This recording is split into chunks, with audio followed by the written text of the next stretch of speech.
سرداد نداد دست در دست یزید، حقا کے بنا لا الہ است حسین.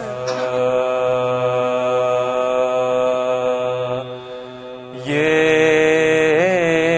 زیب دیتا تھا کہنا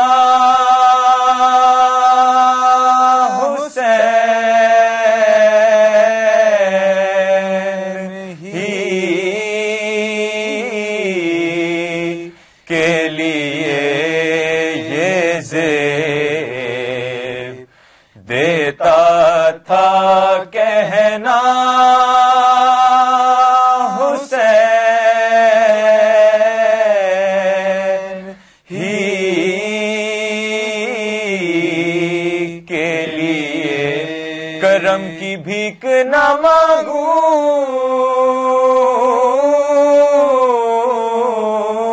گا، زندگی کے لیے یہ زیب دیتا تھا کہنا. خدا نے ڈوبتے سورج کو کر دیا واپس. خدا نے ڈوبتے سورج کو کر دیا واپس. نظام دہر بدلنا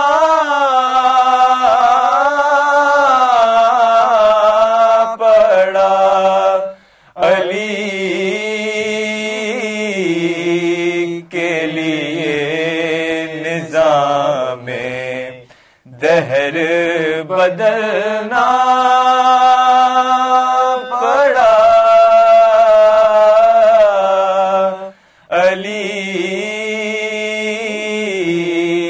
کے لیے. ہاں حسین کرتے ہیں سیراب حر کے لشکر کو. حسین کرتے ہیں سیراب حر کے لشکر کو. کلیجہ چاہیے دشمن کی دوستی کے لیے. کلیجہ چاہیے دشمن کی دوستی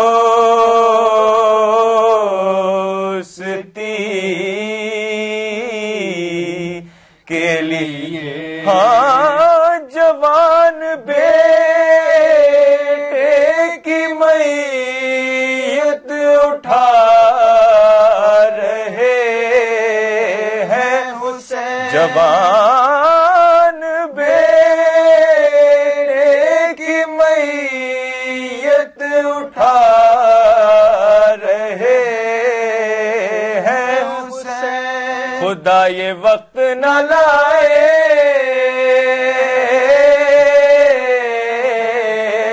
کبھی کسی کے لیے. سرداد نداد دست در دست یزید، حقا کے بنا لا الہ است حسین. اگر 430 سبھا کر رہے ہیں نریندر مودی تو ظاہر سی بات ہے وہ دن بھر میں 4 بار دکھیں گے. مسلمان پچھڑا ہوا ہے تو مسلمان کو ریزرویشن دے کر اس کو آگے لائیے. 4-5 منسٹریز آپ نے ایک آدمی کو دے رکھی. باہر کا ودیسی آ کر کے جموں کشمیر کا ناگرک شادی کر کے بن سکتا ہے. کوئی مہیلا یدی وہاں کی یدی باہر کر لیتی ہے تو اس کی سٹیزنشپ بھی ختم ہو جائے. ملک و ملت کے مسائل کا انبار، کون ہے ان کا ذمہ دار؟ سیاسی لیڈروں کے خیالات اور دانشوروں کے افکار. دیکھیے سید فیصل علی کے ساتھ کھلی بحث ہر سنیچر کی رات 8 بجے اور اتوار کی دوپہر 2 بجے صرف عالمی سمے پر۔ دنیا بن گئی ہے گلوبل شہر، تو جانیے ہر ملک کی اہم خبر، ہلچل پڑوسی ملک کی یا 7 سمندر پار کی، حالات مسلم ممالک کے یا کروٹ عالمی بازار کی۔ دیکھیے آئینہ عالم روزانہ رات 9 بجے صرف عالمی سمے پر۔ داد نداد دست در دست یزید، حقا کے بنا لا الہ است حسین۔ شہیدان کربلا، تصور شرط ہے کہ آج آپ جس مقام پر بیٹھے ہیں، ہم اپنی قسمت پر جتنا رشک کریں وہ کم ہے، کیونکہ یہاں ہر کسی کی رسائی نہیں ہے۔ الجزاء الاحسان الا الاحسان، ہر احسان کی جزا اور کچھ نہیں سوائے احسان کے، الا الاحسان۔ یہ کون کہہ رہا ہے؟ یہ خالق کائنات کہہ رہا ہے، اور جیسا کہ میں نے کل کہا کہ مالک جزا اور سزا صرف اور صرف اس قوت پروردگار، وہ صرف اس لامکان کی ہی کوئی زیب بھی دیتا ہے، وہ رہی اس کا اختیار بھی ہے۔ یہاں گفتگو اللہ کر رہا ہے کہ احسان کا بدلہ نہیں، احسان کی جزا۔ بدلہ تو ہم اصطلاحاً بول دیتے ہیں، اللہ جو کہہ رہا ہے وہ جزا کہہ رہا ہے۔ جزا ہے سزا کی ضد، کہ احسان کی جزا کچھ اور نہیں ہو سکتی سوائے کہ احسان کیا جائے۔ اللہ نے مطالبہ صرف صبر کا کیا تھا، حسین نے اس کی ایک آگے کی منزل طے کی اور شکر کی منزل پر آ گئے۔ کیوں؟ جب اللہ نے کہا ان اللہ مع الصابرین، اللہ صابروں کے ساتھ ہے۔ اب حسین چونکہ وہ بھی اپنے میدان کے یکتا ہیں، صابرین کا ذکر اللہ ایک گروہ کے ساتھ کر رہا ہے۔ ان اللہ مع الصابرین، اللہ صابروں کے ساتھ ہے، اس کے مطلب ایک جماعت ہے، لیکن حسین یکتا ہے، وہ ایک بھیڑ میں شامل نہیں۔ لہذا اب حسین کو صبر کی منزل سے آگے بڑھنا ہے۔ اور ایک اور وجہ بھی، جتنے بھی فلاسفرز ہوئے، جو بھی سائیکولوجسٹ ہوئے اور سائیکو اینالسٹ ہوئے، ان کا کہنا یہ ہے کہ صبر ہے تو بڑی چیز، لیکن صبر میں ایک نقص ہے کہ چاہے صبر جس پیمانے کا ہو، لیکن اس میں کہیں نہ کہیں شمتن کہیں تھوڑا سا بھی جبر کا مادہ پایا جاتا ہے، کہ ہے تو تکلیف ہمیں، لیکن اللہ کا حکم ہے اس لیے میں کر رہا ہوں۔ اس میں درد تو ہے، درد کا احساس تو ہے، لیکن چونکہ اللہ نے حکم دیا ہے میں کر رہا ہوں۔ اس کے مطلب ہے کہ جبر کا ایک کہیں نہ کہیں چھوٹا سا حصہ صبر میں موجود ہوتا ہے۔ اب حسین کو اس منزل سے آگے بڑھنا ہے، حسین کو اس مقام پر فائز ہونا ہے جہاں اللہ انہیں نفس مطمئن کہہ کے پکارے۔ اب حسین شکر کی منزل میں، جب شکر کی منزل ہے تو اب اللہ بھی جو حل جزاء الاحسان الا الاحسان کے موافق اگر احسان کا بدلہ احسان دے گا، تو جو قادر مطلق ہے، جس کی کوئی حد نہیں، جس کی نہ خیرات کی حد ہے نہ جزا کی حد ہے، وہ اگر دے گا تو کیا دے گا؟ اللہ نے انسان کا جو ذہن بنایا وہ اس کا شاہکار ہے، اسی ذہن کی بنیاد پر وہ خدائی کا دعویٰ بھی ٹھوک دیتا ہے. لیکن اس کے باوجود اللہ نے انسان کے ذہن پر کوئی پابندی عائد نہیں کی, کوئی پہرا نہیں بٹھایا کہ دیکھو تمہارا ذہن تو نے بنا دیا, کبھی خدائی کا دعویٰ نہ کرنا. خدائی کے دعویٰ کرنے تک پر اللہ نے انسان کے ذہن پر پابندی عائد نہیں کی. لیکن اس آیے کریمہ میں اللہ نے ایک قدم اور آگے بڑھایا کہ دیکھو میری راہ میں جو قتل کر دیے گئے انہیں مردہ نہ سمجھنا, گمان بھی نہ کرنا. یہاں پر ذہن پر ایک تالا کہ گمان بھی نہ کرنا, ذہن میں لانا بھی نہ کہ وہ مردہ ہیں. کیوں؟ کیونکہ وہ زندہ ہیں. اللہ دلیل دے رہا ہے کہ وہ اپنے رب سے رزق پا رہے ہیں. اللہ نے زندگی کا اصول رزق کے حصول پر قائم کیا کہ زندہ ہیں کیونکہ میں رزق دے رہا ہوں. دنیا کی نظروں میں موت کا تصور, جیسا کہ میں نے کل کہا, یہ تھا کہ قوت گویائی ختم ہو گئی, حرکت بند ہو گئی, آپ نے سمجھ لیا کہ یہ مر گیا. اب قرآن کی تشریح انسانوں کے درمیان ہونی ہے, انسان کے اپنے ذہن کے حساب سے ہونی ہے. میں تیزی میں پڑھ رہا ہوں کہ جب جیسے ہی حسین شہید ہوئے, نو کے نیزہ پر کلام رب باری کی تلاوت کر کے بتایا کہ دیکھو اگر تم یہ سمجھتے ہو کہ موت کے بعد گویائی سلب ہو جایا کرتی ہے تو تم اپنے ہی بنائے ہوئے قانون کے مطابق سمجھ لو کہ میں زندہ ہوں. جب کافر نے اپنی ان چالوں کو مجبور دیکھا, الٹتے دیکھا, تو یہی شام کا دربار, اور جب جناب سکینہ کو کہا, کیونکہ بات اب یہ ہے کہ گویائی تو ہے, حرکت نہیں ہے, تو اسی پر مات دے دیا جائے. اور اسی کی بنا پر جب جناب سکینہ کو کہا کہ تمہارے بابا سنتے ہیں تمہیں بہت چاہتے تھے, پتہ تو ہمیں تب چلے جب تم آواز دو اور بابا تمہارا اٹھ کے آ جائے. جناب سکینہ نے آواز لگائی اور تخت سے حسین کا سر اٹھا, حرکت کیا اور جناب سکینہ کی گود میں آ گیا. دنیاوی حیثیت سے حسین نے اس آیت کی تشریح کر دی. اگر تم سمجھتے ہو کہ موت کے بعد گویائی سلب ہو جایا کرتی ہے تو مجھ میں گویائی موجود. اگر تم یہ سمجھتے ہو کہ موت کے بعد حرکت بند ہو جایا کرتی ہے, حرکت بھی موجود. لیکن اللہ جس بات کی بات کہہ رہا ہے کہ وہ زندہ ہیں کیونکہ اپنے رب سے رزق پا رہے ہیں. اب تشریح ہونی ہے کہ رزق کیا ہے. اللہ آگے بڑھ کے کہتا ہے کہ دیکھو رزق جب ہم دیتے ہیں تو میرا اصول یہ ہے کہ جس کو ہم رزق دیتے ہیں وہ رزق کو روک نہیں رکھتا, بلکہ وہ اس کا انفاق کرتا ہے, وہ اس کو بانٹتا ہے. یہ اللہ کلیہ بیان کر رہا ہے. اب یہ دیکھیے کہ آپ کربلا کے اس وادی میں بیٹھے ہیں, ہم یہاں مانگنے کے لیے نہیں آتے.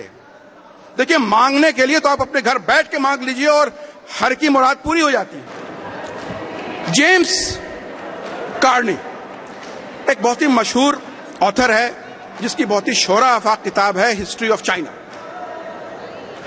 وہ اس میں لکھتا ہے, کہتا ہے کہ دیکھو میں نے دنیا کی بہت ساری ہسٹری پڑھی دیکھی, ہر خطے کی. میں نے یہ دیکھا کہ آدمی چوطرفہ حملوں سے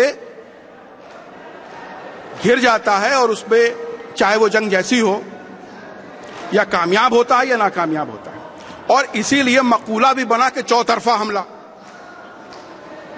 وہ کہتا ہے کہ کربلا میں جو جنگ لڑی گئی 10 محرم سن 61 ہجری کو, وہ اپنے آپ میں عجوبہ تھی, کیونکہ آج تک کی ہسٹری میں کبھی ایسی جنگ نہیں لڑی گئی جو چوطرفہ نہیں 8 طرفہ تھی, 8 فولڈ.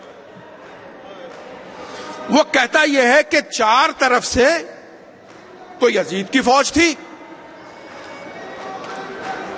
آسمان سے آگ برس رہی تھی, زمین اتنی گرم ہو چکی تھی ریگستان کی کہ شعلے بھڑکا رہی تھی. 6 ہو گئے. 7ویں 3 دن سے بھوک, 8ویں 3 دن سے پیاس. کہا کہ یہ نقشہ میں نے دنیا میں کہیں نہیں دیکھا کہ کوئی انسان 8 طرفے حملے سے دوچار ہو اور کامیاب ہو گیا ہو. یہ صرف اور صرف حسین ابن علی کا کارنامہ تھا. حسین کاہے کو لڑ رہے تھے؟ کس بات کے لیے لڑ رہے تھے؟ کوئی ذاتی مفاد تھا؟ خلافت کے لیے لڑ رہے تھے؟ بادشاہت کے لیے لڑ رہے تھے؟ کس چیز کے لیے لڑ رہے تھے؟ 72 لوگوں کی ایک مٹھی بھر فوج, دوسری طرف کم سے کم بھی 4,500 کا لشکر. میں سب سے کم کی بات کر رہا ہوں. آپ یہ بتائیں کہ 4,500 کا لشکر اور 72, یہ کوئی جنگ ہے؟ یہ جنگ صرف اور صرف روحانیت کی جنگ تھی. اور اسی لیے ایڈورڈ براؤن, جو کہ کیمبرج یونیورسٹی کا پروفیسر تھا اورینٹل اسٹڈیز کا, اپنی کتاب ہسٹری آف پرشیا میں لکھتا ہے. میں اس کا منوہن ایک سینٹنس میں بتا رہا ہوں. کہتا ہے کہ exalted spirit of Hussein has rendered pain, danger and death to an inconsiderate trifles. کہتا ہوا ہے کہ حسین کے نفس مطمئنہ, جو اللہ بیان کر رہا تھا, exalted spirit, حسین کے نفس مطمئن کے سامنے کربلا کے میدان میں درد, ڈینجر اور موت, درد, خطرہ اور موت, ان تینوں نے اپنا وجود کھو دیا. یہ دنیا میں کہیں نہیں ہوا تھا کہ ایک انسان یکو تنہا ہے اور اس کے سامنے نہ درد کا احساس, نہ کسی خطرے کا احساس, نہ کسی موت کا احساس. یہ کبھی کسی انسان نے ان تینوں چیز کو ایک وقت میں ایک ہی جگہ پر ہراتے نہیں دیکھا. یہ بھی دیکھیے کوئی ہمارا ہم مسلک نہیں کر رہا, کہہ رہا ہے. کیا ہوا تصور کریے. یہی تو وہ میدان تھا, یہی ہم لوگ نشیب جس میں بیٹھے ہیں, یہ نشیب ہے. 10 محرم صبح نمودار ہوئی. یہ جنگ اب اس کو جنگ کہیں کیا؟ میں پھر کہہ رہا ہوں, کم سے کم ہم لاکھوں کی بات نہیں کر رہے, 4,500. ایک طرف 4,500, ایک طرف ایک آدمی جا رہا ہے, جنگ ہو رہی ہے. اس کو جنگ کا نام دینا کیا ہے؟ اور جب رفیقان شہید ہو گئے, اعزا کی باری آئی. آپ واقف ہیں, مجھے جلدی سفر طے کرنا ہے, 5 منٹ اور, کیونکہ ہمیں حق مجلس بھی ادا کرنی ہے. جب سب شہید ہو گئے, اب کوئی نہیں بات. اب حسین, اب رخصت آخر کے لیے, دیکھیے یہیں پر خیمہ گاہ ہے نا, گئے ہوں گے آپ. دیکھیے یہ بھی اپنی قسمت ہے کہ آج تک آپ ذاکرین سے جو سنا کرتے تھے, آج اس نشیب میں بیٹھ کے اس کا مشاہدہ کر رہے ہیں. حسین اسی خیمہ گاہ وقت رخصت آئے, ہر بی بی سے رخصت ہوئے. مجھے رخصت نہیں بیان کرنی. باہر آئے, جناب زینب نے سوار کیا, گھوڑے پر بیٹھے. اب گھوڑے سے گفتگو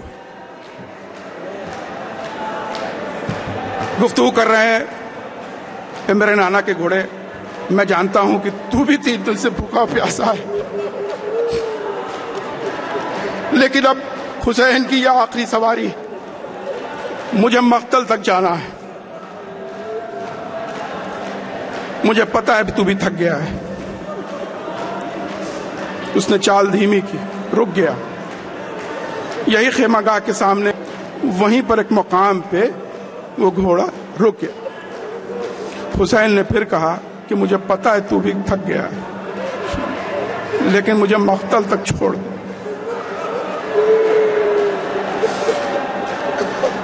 زلجنا نے اشارے سے نیچے دکھایا کہ مولا میں تو آج بھی نصرت کے لیے تیار ہوں، لیکن ذرا میرے پیروں کی طرف تو دیکھیے۔ حسین نے نیچے دیکھا، حسین کی بیٹی سکینہ زلجنا کے سموں سے لپٹی ہوئی، اے میرے بابا کے گھوڑے، تم میرے بابا کو نہ لے جا، صبح سے جو بھی گیا واپس نہ آیا، بھیا علی اکبر گئے واپس نہ آئے، بھیا قاسم گئے واپس نہ آئے، چچا عباس گئے واپس نہ آئے۔ حسین کچھ سے نیچے آئے، جناب سکینہ کو کچھ دیر کے لیے گود میں بٹھایا، چند ساعت کے لیے، آپ سن چکے ہیں، چند ساعت کے لیے آنکھ لگ گئی، ایک بیگ چوک کے اٹھی، کھڑی ہو گئی، کہا بابا اب جاؤ، میں نہیں روکتی۔ حسین نے کہا ابھی تو رکنے کے لیے بول رہی تھی، اب جانے کو کہتی ہے۔ جناب سکینہ نے کہا کہ میں 2 ساعت کے لیے آنکھ لگ گئی، میری دادی آ گئی اور کہنے لگی میرا بیٹا بہت پیاسا ہے، صبح سے 72 لاشیں اٹھا کے لایا ہے، پشت زخمی ہے، اب اس کی شہادت کی گھڑی نزدیک ہے، میری بیٹی تو اسے نہ روک، جانے دے۔ کسی طرح سے سمجھا بجھا کے خیمے میں رہا۔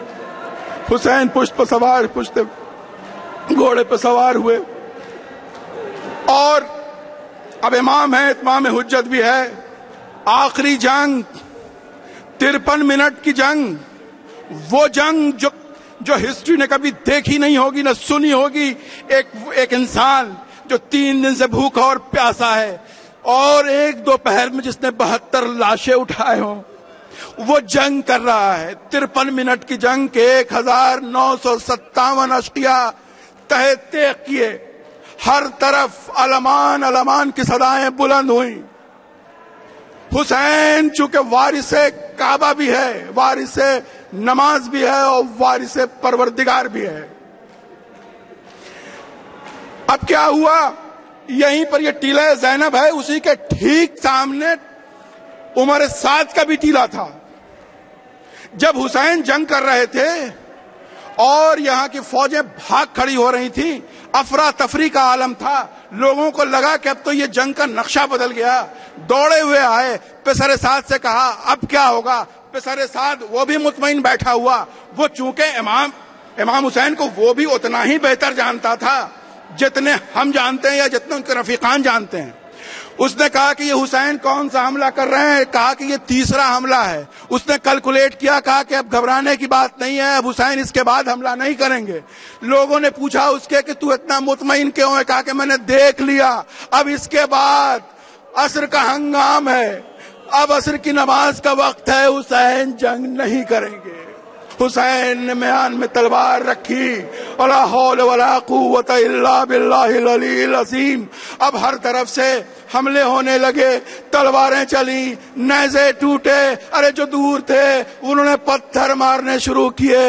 کب تک حسین زلجنا پر ٹھہرتے؟ حسین زلجنا سے نیچے آئے، لیکن یہ کیا ہوا، ہمارا 12واں امام وہ اپنے زرت ناہیہ میں کہتا ہے سلام ہو میرے جد پہ جو نہ زمین پر تھا نہ زین پہ تھا۔ ارے حسین صرف تیروں پر معلق تھا۔ حسین نے بہرحال وہ سجدہ آخر ادا کیا جس پر مشیت کو ناز۔ ارے اب تو ظلم کم ہو جائے، اب تو ظلم ختم ہو جائے۔ حسین شہید کر دیے گئے، لیکن ہوا کیا؟ فوج چلی، یہی خیمہ گاہ، خیموں میں آگ لگا دی گئی۔ ارے وہ بیبیاں جس کو نہ سورج کی کرنوں نے کبھی دیکھا تھا، نہ رات کی روشنائی نے کبھی دیکھا تھا، وہ بے پردہ ہو گئی۔ اسی اثنا میں شام غریبہ آ گئی۔ ارے زینب نے ایک ٹوٹے ہوئے نیزے کو لیا، تلایا پھرنے لگی۔ رات بیتی، دیکھا کچھ دور سے ایک سوار آ رہا ہے۔ زینب نے سوچا کہ یہ سوار اس وقت کیوں آ رہا ہے؟ کہا دیکھو تم لوگوں نے سب کچھ تو لوٹ لیا، میرے پاس تو کچھ باقی ہی نہیں۔ ارے پھر بھی اگر لوٹنا ہو تو صبح کو آ کے لوٹ لینا۔ سوار نہ رکنا تھا، نہ رکا، نزدیک آ گیا، علی کی بیٹی کو جلالا گیا۔ لجام فرس پر ہاتھ ڈالا, کہا کہ علی کی بیٹی مخاطب ہے, تو سن نہیں رہا ہے. اگر میں نے نجف کا رخ کیا اور اگر دعائے کے لیے ہاتھ اٹھا دی, آ جائیں گے فوراً میرے بابا. یہ سننا تھا. نقاب پلٹی, زینب نے چہرے پر نظر کی, علی آ گئے. اب نفسیات, ارے بیٹی نے باپ کی باہوں میں باہیں ڈال دی. بابا آپ کہاں تھے؟ ایک دو پیر میں میرا گھر لٹ گیا. یہ بات ہی ہو رہی تھی. علی نے دیکھا سکینہ ایک کونے میں کھڑی ہے. نفسیات کا مالک سمجھ گیا بچی کو کچھ کہنا ہے. ارے بچی کچھ لگتا ہے خفا ہوتا بھی ہے. بچے دادا سے زیادہ مانوس ہوتے ہیں. ارے دیکھا زینب کونے میں کھڑی ہے. علی دوڑ کے گئے, بیٹی مجھ سے کیوں خفا ہے؟ سکینہ نے کہا دیکھیے میں سمجھ گئی, آج رات آپ کی بیٹی پر ایک ظلم ہو رہا تھا, آپ نجف سے چھوڑ کے آ گئے. میں صبح سے آپ کو پکار رہی تھی, ہر موقع پر پکار رہی تھی, آپ نہیں آئے. اور علی نے سکینہ کو گود میں لے لیا, کہا بیٹا جب قاسم کا لاشا پامال ہو رہا تھا میں وہیں تھا. ارے جب اکبر اپنی ایڑیاں اس ریگزار پر رگڑ رہا تھا میں وہیں کھڑا تھا. ارے حد تو یہ ہو گئی حسین, کند خنجر سے شہید کیا جا رہا تھا میں وہی تھا. بس میں خاموش کھڑا مرضی رب دیکھ رہا تھا.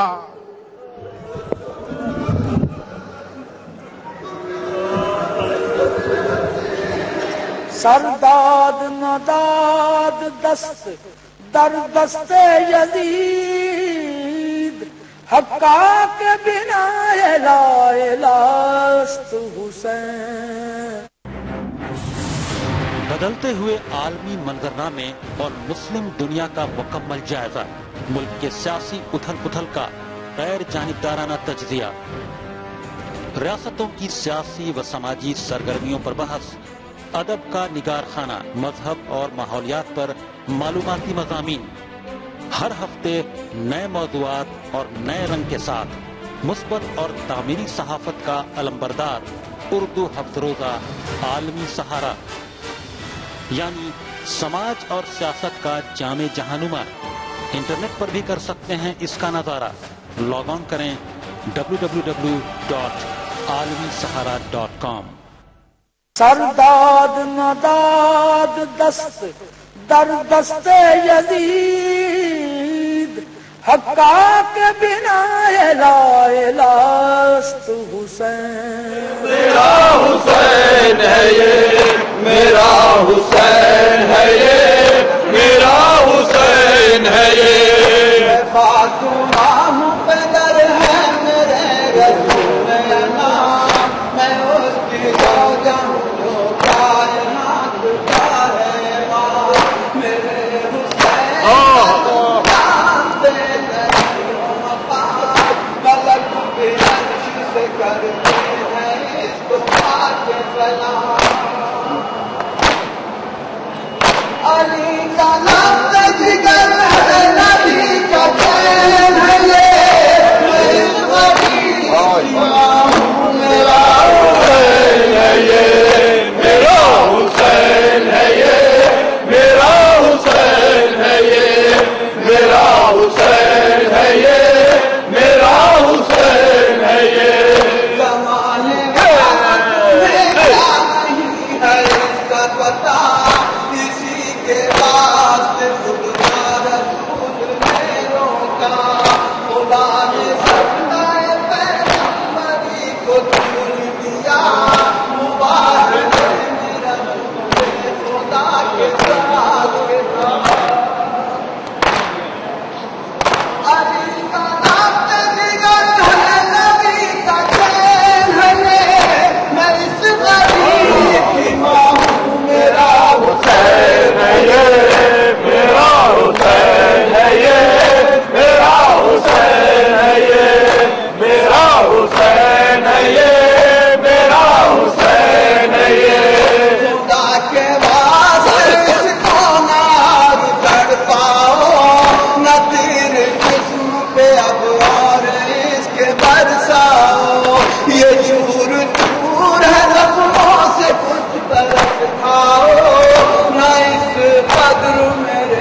سرداد نداد دست در دست یزید حقا کے بنا لا الہ است